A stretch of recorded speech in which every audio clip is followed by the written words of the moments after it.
గుండెల్లో గాయమేమో చల్లంగా మానిపోయే మాయ చేసే ఆ మాయే ప్రేమాయే.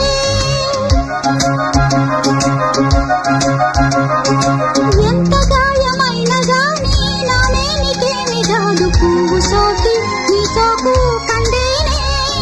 వెలికి రాని వెర్రి ప్రేమ కన్నీటి ధారలోన కరుగుతున్నది. నాదు శోకమోపలేక నీ గుండె బాధపడితే తాళనన్నది. మనుషులెరుగలేరు మామూలు ప్రేమ కాదు అగ్ని కంటే స్వచ్ఛమైనది. మమకారమే ఈ లాలి పాటగా రాసేది హృదయమా. ఉమాదేవిగా శివుని అర్ధభాగమైనాలోన నిలువుమా.